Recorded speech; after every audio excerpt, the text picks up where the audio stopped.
জুলাই আগস্টের গণহত্যা ও মানবতাবিরোধী অপরাধে জড়িত থাকার অভিযোগে গ্রেপ্তার হওয়া সাবেক ৮ মন্ত্রী সহ ১৩ জনকে আন্তর্জাতিক অপরাধ ট্রাইব্যুনালে হাজির করা হয়েছে। মাঠের অলরাউন্ডার আমি, আর ঘরের allrounder Tylox. Tylox toilet cleaner, clean মানেই টাইলক্স। সকাল ১০টায় তাদেরকে প্রিজন ভ্যানে করে আনা হয়। গ্রেপ্তারি পরোয়ানা জারি করা ৪৬ জনের মধ্যে এই প্রথম মানবতা বিরোধী অপরাধের অভিযোগে তাদের ট্রাইব্যুনালে তোলা হলো।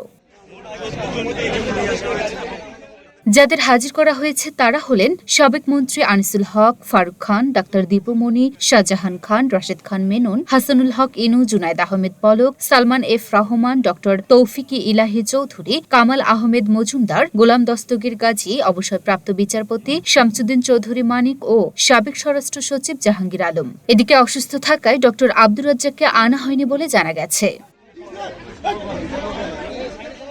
এর আগে তদন্ত সংস্থার আবেদনের পরিপ্রেক্ষিতে গত ২৭ অক্টোবর বিচারপতি মোহাম্মদ গোলাম মুর্তুজা মজুমদারের নেতৃত্বে ৩ সদস্যের ট্রাইব্যুনাল বেঞ্চ তাদেরকে হাজির করার আদেশ দেন। অন্য ২ সদস্য হলেন বিচারপতি মুহাম্মদ শফিউল আলম মাহমুদ ও বিচারক মোহাম্মদ মহিতুল হক এনাম চৌধুরী। লুনা আফরোজ নিপা, ঢাকা পোস্ট।